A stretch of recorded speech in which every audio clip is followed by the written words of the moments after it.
하루를 넘겨서도 진행 중인 주요 플랫폼 서비스 장애 사태와 관련해서 여야는 관련 기업 관계자들을 국정감사 증인으로 소환할 걸로 보입니다. 서해 피격 사건 감사원 감사 결과를 둘러싼 정치권의 공방도 계속되고 있는데요. 이 관련 소식들 두 분과 함께 짚어보겠습니다. 이종훈 정치평론가, 김종욱 전 청와대 행정관 자리하셨습니다. 어서 오십시오. 네, 안녕하세요. 안녕하세요. 네, 카카오 서비스 먹통 사태 후에 정치권에서는 국감을 통해서 원인 등을 규명하겠다라고 나서고 있습니다. 사실 국회 이런 IT 업계에서의 어떤 사태가 있은 후에 입법 조치를 통해서 해나가려고 했던 시도는 많았는데 그게 입법화된 사례는 극히 드문 것 같아서요. 이번 사태 이후에 국회가 할 수 있는 일들은 어떤 게 있겠습니까? 네, 우선 너무 이르다. 그리고 적절성 여부도 의문이다. 저는 그렇게 생각합니다. 우선 화재가 지금 어제 발생해서 네. 지금 사태 수습에 지금 여념이 없어요, 관련 기업들이. 자, 그런데 관련 기업 이 당사자들을 부르겠다라고 한다면 그분들이 국감 준비도 또 해야 되잖아요. 네. 예, 이게 말이 되냐? 그러니까 지금은 빨리 사태를 수습해서 국민들이 불편하지 않도록 만드는 것이 최우선이라는 거고요. 그 다음에 지금 카카오하고 네이버 관계자들 부르겠다라고 하는데 네. 카카오 네이버에게만 지금 책임을 물을 상황인지 아닌지도 확인이 덜 된 상태잖아요. 지금 현재까지 지금 보도된 바로는 전기실에서 화재가 발생했다는 건데 네. 전기실 관리를 카카오나 네이버가 담당하고 있는 건지 아니면 그 건물을 지금 하고 있는 데이터 센터 측에 책임이 있는 건지 이것도 규명이 안 돼 있단 말이에요. 예. 만약에 데이터 센터 측의 관리 부실 때문이라고 한다면 카카오도 그렇고 네이버도 그렇고 피해자입니다. 어떻게 보면. 그 바람에 본인들은 일반 국민들에게 또 피해를 입혔으나 본인들, 그 관련 기업들도 역시 이번 화재로 피해를 입은 경우에 해당한다. 예. 자, 이런 것들이 아직 규명이 안 된 상태에서 누구를 불러서 뭘 따져 묻겠다는 얘기인지 잘 모르겠다라는 거고요. 또 적절성도 의문이다라고 제가 말씀드렸는데 민간 기업에서 발생한 일이에요. 네. 그럼 앞으로 민간 기업에서 대형 화재 발생할 때마다 국정감사장으로 다 부를 겁니까? 이제까지 그랬던가요? 예, 과거에 뭐 쿠팡 대형 화재 사고도 있었고 뭐 인명 피해도 굉장히 많이 발생했던 그런 대형 사고도 있었는데 이게 좀 신중을 기해야 된다라고 저는 생각을 해요. 예. 그럼 왜 지금 갑자기 국정감사장으로 부르겠다라고 나섰을까 하는 건데 이거는 국정감사기면 의뢰이 찾아오는 국회의원들의 이른바 한건주의 의식이 과도하게 작용한 결과다라고 저는 생각해요. 그러니까 국정감사 기간 동안에 뭔가 언론에 노출될 기회를 최대한 좀 찾기 위해서 애를 많이 씁니다. 예, 뭐 사진 한 컷 또는 뭐 보도 한 줄 또는 이제 영상에 잡히면 더 좋죠. 그래서 이 국민적 관심도가 높다 보니 일단 이거를 국감장으로 끌어들여서 본인들이 좀 조명을 받아야 되겠다라는 네. 그런 욕심이 좀 과도하게 작동한 거다. 이런 식으로 정치가 너무 과도하게 이런저런 일에 개입하는 것은 저는 개인적으로 바람직하지 않다라고 생각합니다. 예, 국정감사 24일에 과방위에서 열리게 될 텐데 이때 지금까지 여야가 합의를 이룬 증인으로는 카카오 대표 그리고 SKCNC가 앞서서 이제 데이터 센터에서 화재가 난 그 SKCNC 대표 역시도 부르게 되고 네이버 최수연 대표 역시도 소환에는 일단 합의를 본 상황. 이 정도 수준입니다. 자, 국정감사를 여는 것 자체가 지금 시기도 너무 이르고 적절한 국감 자체가 아니다. 이런 의견이신데 어떻습니까? 뭐 말씀하신 것처럼 아직 원인 파악이 안 되는 상황이고 대책이라고 하는 것들도 뭐 당장 부른다고 나오지 않는다라고 하는 말씀에는 동의합니다만 네. 어떤 형태로든지 카카오를 비롯한 이런 우리에게 네트워크 서비스라는 업체들이 너무나 긴밀히 결합돼 있기 때문에 이런 부분에 대해서 국민적인 설명이 필요합니다. 그래서 기업한테 설명을 맡기게 되면 기업의 이윤 논리 때문에 제대로 설명나지 않는 부분이 분명히 있어요. 저는 그래서 국회에서 불러서 이 부분과 관련해서 어떤 문제가 있는지에 대한 소상한 설명, 이건 뭐 국회가 알기 위해서가 아니라 국민이 듣기 위해서 필요하다는 생각이 드는 것이고 다 아시겠습니다만 소위 그 국내 메신저 점유율 85% 카카오톡이 그렇게 하고 있고 택시 호출 시장 같은 경우도 80% 이상을 점유하고 있는 상황. 일상적으로 카카오라고 하는 웹을 매개로 하지 않고 생활할 수 없는 상황인데 네. 이런 문제가 발생을 한다면 문제가 되는 것이고 이 문제가 처음이 아니죠.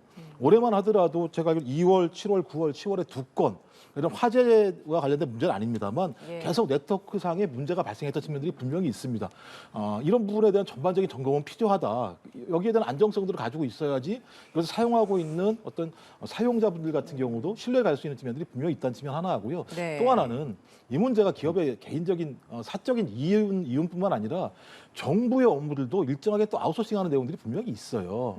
그래서 이제 뭐 예를 들면 예비군 민방위 훈련이나 질병청과 관련된 내용들에 대한 통보, 또 그다음에 공공기관에서 관련된 어떤 공적인 어떤 문서 같은 경우도 여기서 발부되는 게 분명히 있거든요. 그래서 이런 부분들을 총괄적으로 고민한다면 뭐 국회에서 당장 원인을 찾을 수도 또는 대책을 당장 마련할 수도 없다 하더라도 일정한 공감대는 필요하다. 이 문제에 대해서 어떤 방식으로 정부와 관련 업체가 풀 것인가에 대한 꼭 어떤 기업의 잘잘못을 따지기 이전에 이런 네. 문제가 발생했을 때 피해를 고스란히 보는 사람들은 국민일 수밖에 없기 때문에 이 문제와 관련된 대책들을 정부와 기업이 국회라고 하는 국정감사장에서 설명할 전 필요는 있다고 생각을 합니다.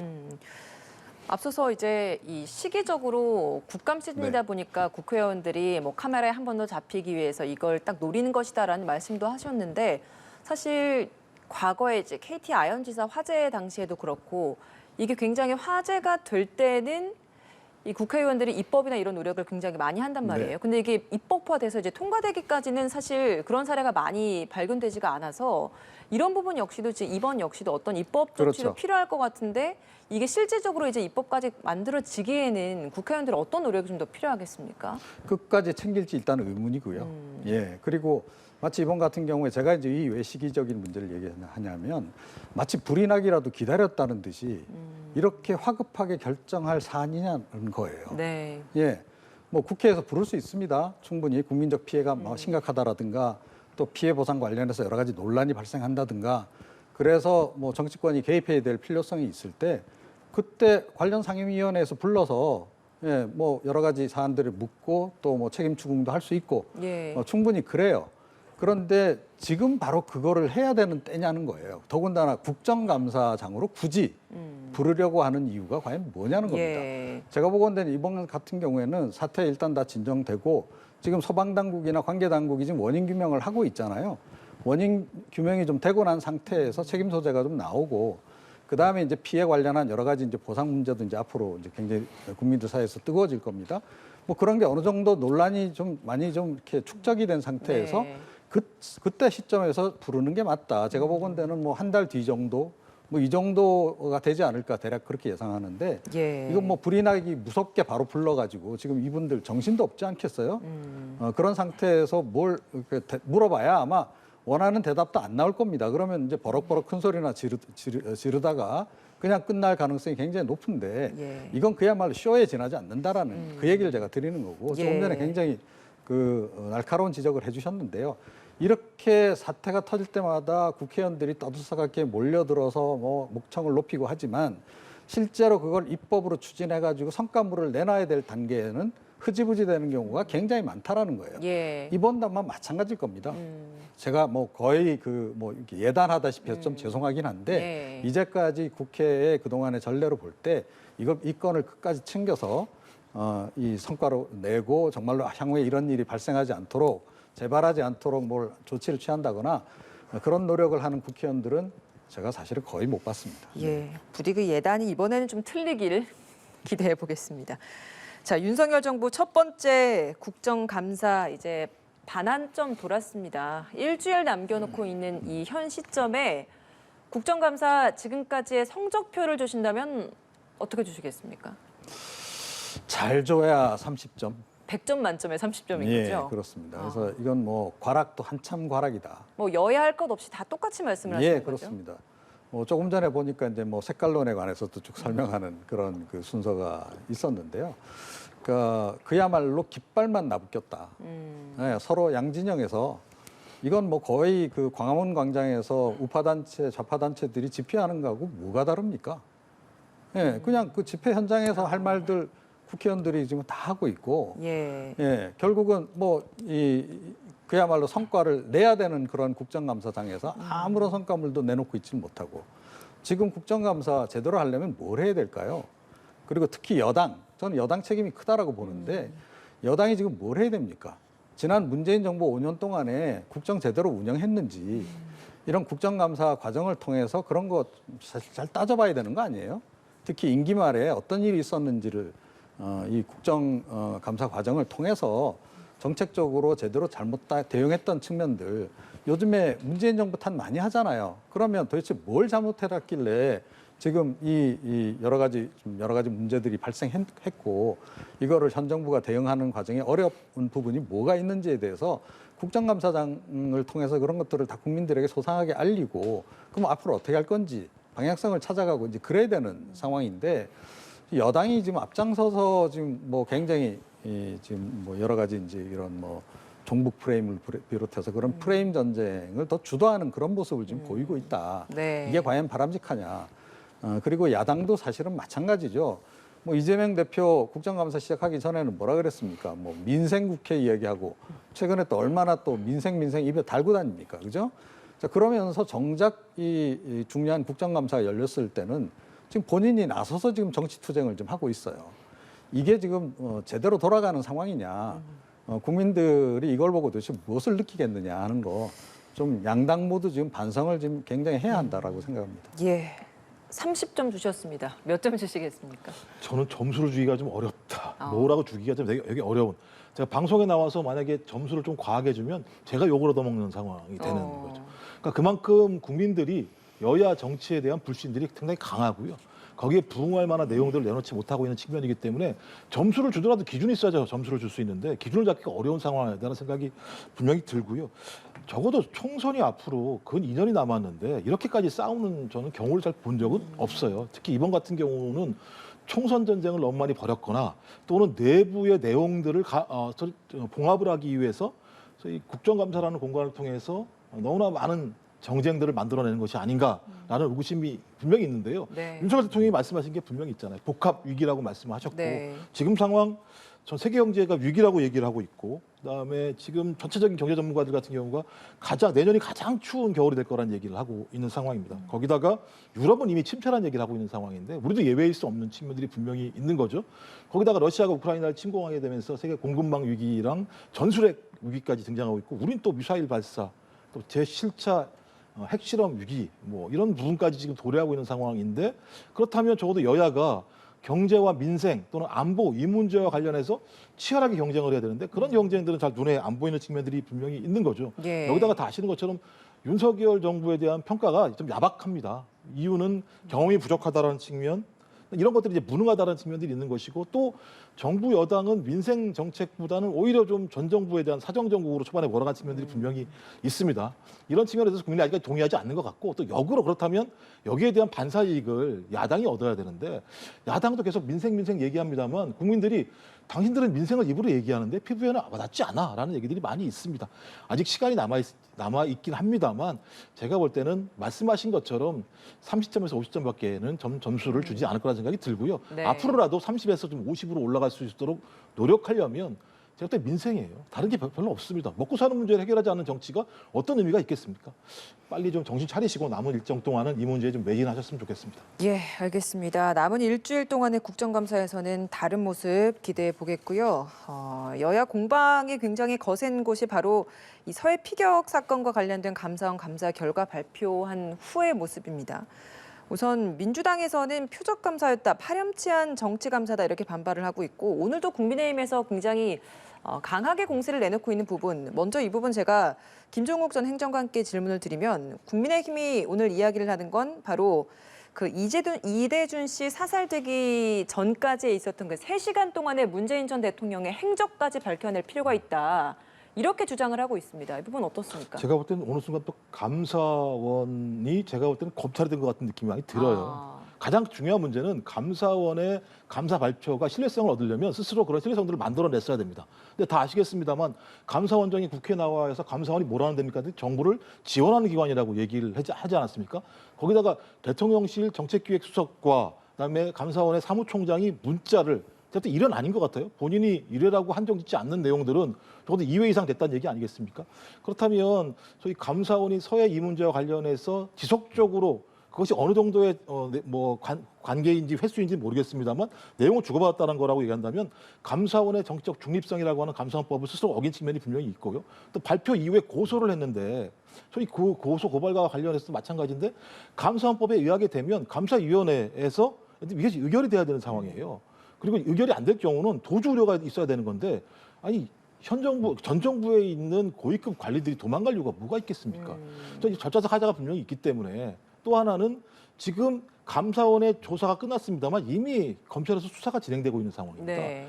저도 이런 상황이면 검찰의 수사가 진행되는 상황이면 여기 수사에 해당자들 같은 경우는 진술 거부권을 가질 수밖에 없어요. 본인에게 해가 되는 것을 갖다가 공표할 이유가 하등에 없는 측면들이 분명히 있어서 이중적인 조사와 수사가 벌어진 측면이 분명히 있습니다. 예. 저는 뭐 감사원이 이렇게 조사 결과를 발표했으니 감사원의 최종적인 결론은 검찰 수사 결과로 저는 나타날 거라 생각이 드는 것이고요. 검찰에서 이걸 밝히지 못한다면 제가 볼 때는 감사원장이 말씀하신 것처럼 정부의 지원기관으로 스스로 낙인찍힐 수밖에 없다고 생각을 합니다. 중립성이 훼손된 만큼 절차적 정당성에 대한 문제가 있어서 바람직하지 않다라는 지금 지적을 하고 계신데요. 혹시 어떤 의견이십니까? 근데 더불어민주당의 공격은 따지고 보면 누워서 침 뱉깁니다. 왜냐하면 현재 감사원장을 누가 임명했죠? 문재인 전 대통령이 임명했어요. 상당한 기대감을 갖고 발탁 인사를 한 분입니다. 자, 만약에 그분이 본인의 역할이 대통령 지원이라고 생각했다면 윤석열 정부에 들어와서만 그렇게 생각하고 있을까요? 아닙니다. 지난 정부 때부터 그랬다는 얘기예요.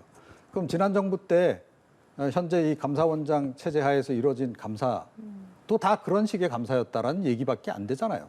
정치 감사했다는 얘기고 지금도 그분은 그러면 정권이 바뀌었는데도 여전히 정치 감사를 하고 있다는 얘기고 이제 그런 얘기다. 예. 그래서 이거는 결국은 자칫 잘못하면 이게 누워서 침 뱉기가 되기 때문에 잘 판단해서 이야기를 해야 된다. 그리고 감사하고 이 수사는 다릅니다.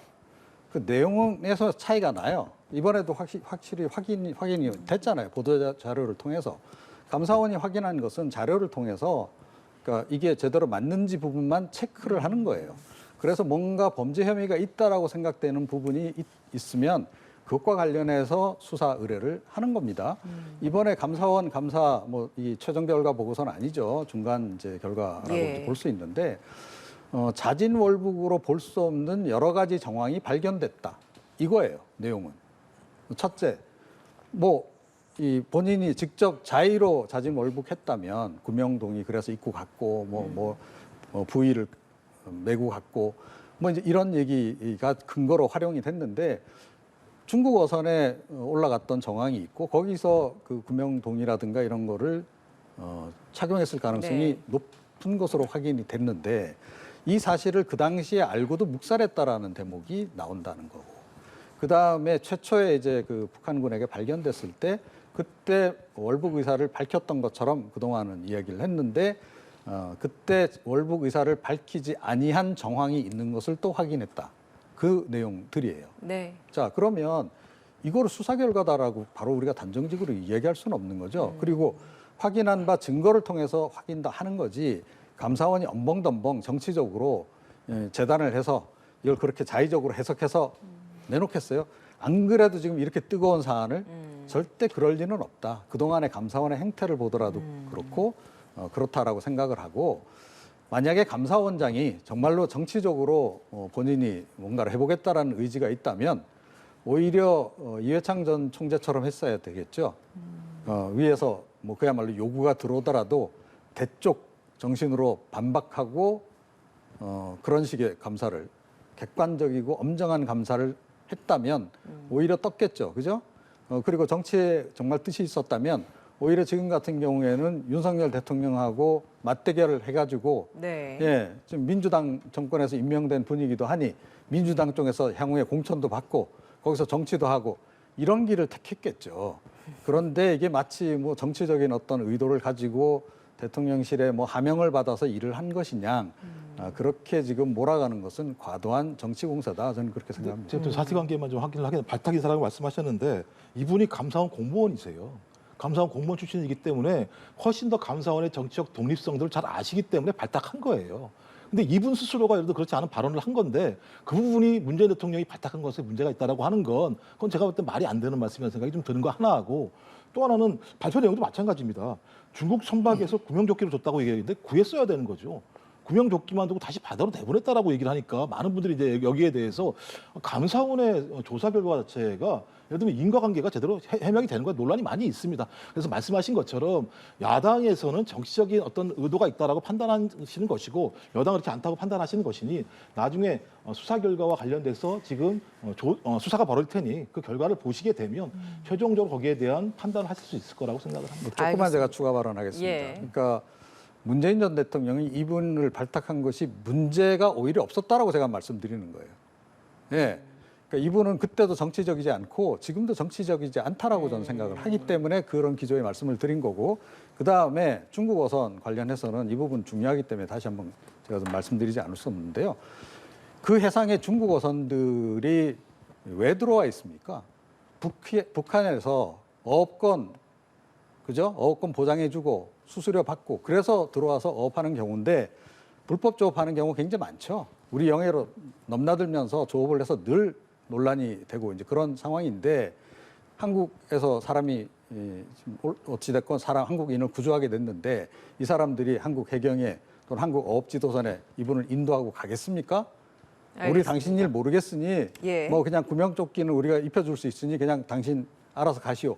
이렇게 처리했을 가능성이 높다라고 봐야 되는 거죠. 예, 알겠습니다. 이 주제는 여기까지 이야기해 보도록 하고요. 이준석 전 대표 정진석 비대위 체제 효력 인정한 법원 결정에 대해서 항고 포기했습니다. 대신에 별도의 입장은 내지 않았는데, 자, 이 전 대표가 어떤 속내로 이런 결정 내렸다고 보세요?